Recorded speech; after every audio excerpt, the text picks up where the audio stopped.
The Adidas Boston 12 versus the Puma Deviate Nitro 2. Which one of these shoes is the better daily trainer with a carbon plate? Let's compare and contrast. So before we get into the video, make sure you like the video, subscribe to the channel if you're already subscribed watching content. Thanks so much. I love you guys a lot. Make sure you follow me on Instagram and Strava for all sorts of other updates and things of that sort. So without further ado, let's begin. Specs for both shoes up here respectively. And I guess we'll kick off with those right away. We'll see if we can get the major, administrative items of the shoes sort of out of the way. So with the Puma Deviate Nitro, as you can probably already see, the offset of the shoe is a little bit less than the Boston 12, and it also has a slightly smaller stack height overall. So the shoe runs closer to the ground than the Boston 12. As you can see, again, the shoe does run a forefoot of 26 millimeters, a heel of about 32, giving it a 6 millimeter offset overall. So less of that high heel feeling in the shoe, whereas the Boston 12 tries to give you a little bit more emphasis in the heel with a 38 millimeter heel and a 31 millimeter forefoot. So the ride of this shoe is a little bit higher overall. Now the principles between both shoes also, I think, ends up being very similar, and I think a lot of shoes do follow this trend when it comes to even having just a carbon plate, which is you're going to have two different styles of foam.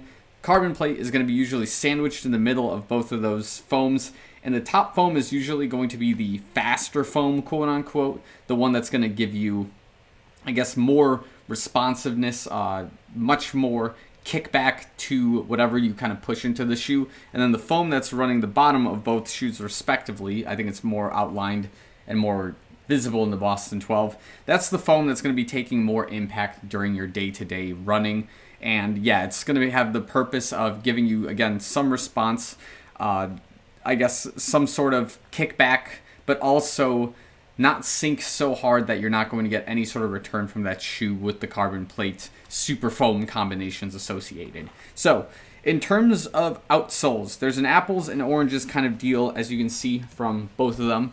In terms of the Deviate Nitro 2, there's a bit of traction on the overall outsole, which makes it a pretty good fit when it comes to running on the roads. Of course, when there's some debris on the road, it kind of helps alleviate some of that wear that you might find there. If you want to run on trails or like some sort of gravel, I think the shoe will do just fine. I do have one sort of reservation about that, as you can see in this particular area of the tread. Whenever I run into rocks or something like that, they do get stuck in the shoe. That becomes kind of a long-term problem when you're in the run and the rock can't like get out or something like that, or you get a wood chip kind of stabbed in there. That's what's happened to me for the first couple of runs I've done with this. So despite this being a road running shoe with the outsole having a gravel capability, I wouldn't want to run in it in necessarily a gravel scenario, but you can if you want to. I won't stop you. Whereas in the Boston 12, we got something really cool and something I really like, which is this Continental, I guess, sponsored, maybe built rubber outsole that runs the duration of the shoe. Again, the way it's built, it's not necessarily made to be for like trail running or any sort of like gravel kind of scenarios. But again, you could if you want. I'm not going to stop you. My one reservation with that then is you could probably get rocks stuck here where the plate is, the plastic or carbon claw that's in the shoe. You might get something stuck there. You could get something stuck in these like slight openings, but I highly doubt it just based on the design of this shoe. But I will say, this shoe is 350 miles in, and yeah, granted, a lot of those miles as of late have been on the treadmill, but look at the condition of the shoe overall, right? Like, you couldn't even tell that this thing is, like, worn or beaten up to a high level. And yeah, so what that you're running on a treadmill and you're, like, polishing out, you can still, like, really damage this shoe in the long term. And even when it does hit the rubber, or not the rubber, but the foam hits the road, it's not even that terrible. It just kind of gets like a smoothened out feeling, which is like, it is what it is. That's kind of what you expect. But in terms of outsole builds, I like the Boston 12 just better right now, just because, again, 350 plus miles. I've always had an issue with outsoles just getting destroyed on my shoes, and like the Boston 12 is in a really good spot in that case. So that's kind of where we're sitting there. In terms of rides, I think both shoes they accomplish the one thing I expect them to do, which is that I want a clean, fast, consistent function with the shoe on a daily basis. So I don't want the shoe to fluctuate in terms of pace and whatnot and things like that during my daily runs. And this happens a lot in shoes that either are carbon plate racers or shoes that sort of don't have that carbon plate in them, and maybe the conditions don't allow me to particularly keep a consistent pace. Some of those conditions would be like if you're running in the city and you're getting stopped by red lights, and you're playing red light, green light in the intersections and whatnot. That's kind of an issue, of course, right? So when you're not playing in those conditions, you want a shoe that's able to hold some sort of pace, whether it's like your recovery pace, the easy pace, even potentially a tempo pace if you want to, do your tempo workouts in this shoe. Basically, you want that shoe to kind of hold that pace. You don't want it to deviate too quickly in any sort of direction. And I see that the Boston 12 and the Puma at this time are very good at keeping the paces I want. So I'll give you an example of what I mean. Right now, as a marathon runner, I'm a 7:15 per mile marathon runner, so that's like about a 3:10 marathon overall, 3 hours and 10 minutes, that is. And when I'm training for the marathon, I'd like to stay a minute below if I'm trying to do a tempo run, or if I'm trying to do like my recovery or easy work. They kind of stay at like 8 to 8:30 pace. Outside, I can consistently run 7:40 to 7:35 per mile at the high end for both of these shoes, and at the low end, if I was like on a treadmill, I can run at maybe like 9 minutes per mile comfortably in the shoes without like experiencing any sort of major feet sort of pain in the shoe, which is like nice because I don't want any sort of like kickback in terms of soreness from a shoe. You want to be able to like run in the shoe and have a good time in it. So that puts me in our last comparison point, which is the overall benefits from both shoes. So we're not talking about like you run in this shoe, you get faster. Like that's kind of a given. If you put the work into your training, you should be able to get good results as long as your training is done well, right? So that being said, the Boston 12 sometimes gives me some kickback in terms of the soreness I'll experience from running in the shoe, whether it's because the shoe is, again, kind of a stiff ride but has that consistent speed out of it. I've just noticed that, like, the peroneal tendon on my foot will sometimes take a beating, and it might just be because of the level of how much foam there is. Maybe the shoe is less of a stability shoe, or it might be more of a stability shoe, and as a result, it requires kind of a consistent strike in order to get the response that you want, the rebound on the ground. And as a result, you may need to switch this shoe up a little bit more in your lineup to something a little bit softer when you need like your easy recovery run kind of scenarios. So that's kind of your kickback here, is that the Boston 12 may need kind of a training buddy shoe in this mix here, right?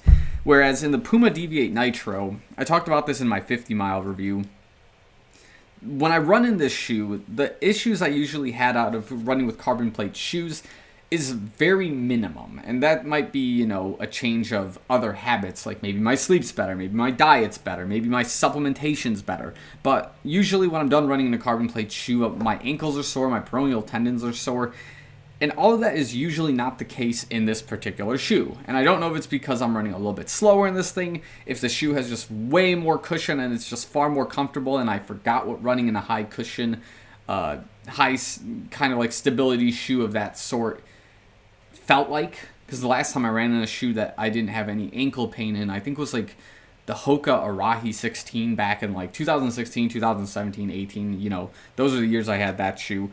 And that was a very comfortable but significantly slower shoe than something like this carbon plate, Deviate Nitro. So that being said, this is such a better recovery shoe than I think the Boston 12 is. So if we have to put them together and decide like which one is the better daily trainer, it does come down to really tight end factors, because both of them, in my opinion, can accomplish each other's goals on like the Venn diagram of running goals, right? Which is like consistent, fast, easy runs. They kind of find themselves here.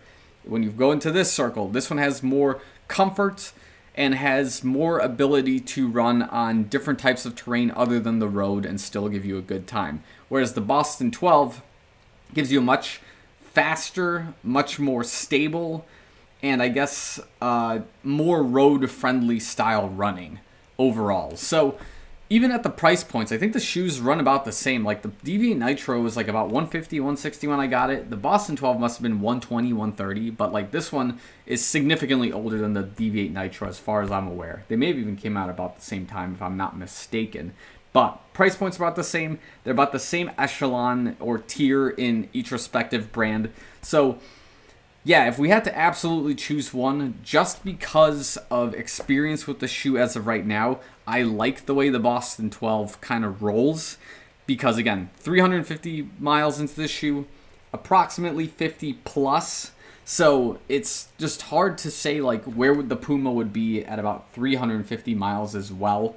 But I know like I can trust both of these shoes if I had to take them for a run. But like if you were limited to one or the other, like you could not get a Boston 12 anymore and you had to get the Deviate Nitro 2, just go for it, man. Like you're going to love this shoe, I think, as well. And it kind of has the same, not necessarily feel as the Boston 12, but it's going to give you the same consistent ride as the Boston 12 that you would expect from it. So I think that's where I'm going to leave this right now. I really do like both shoes. They're in my top 5, top 10 daily trainers since 2020 began. And yeah, there'll be definitely more to come about these, and I'm going to be kind of discussing them more as we go along. So yeah, if you have any questions, comments, concerns, or you can relate to the comparison that I have here, let me know in the comments below if you disagree with the assessment or you agree. You know, also let me know if you think the Deviate Nitro is going to last 350 miles if you run with it in a proper way. You know, let's hear about it. I'm learning about this shoe as we go along, so whatever you guys can tell me is like information I'm going to be able to take back on my runs when I kind of continue exploring and breaking this thing down until we're at the rubber, until we're at the foam of this shoe. So I'm going to leave the video here. Thanks so much for watching. I'll see you guys in the next one.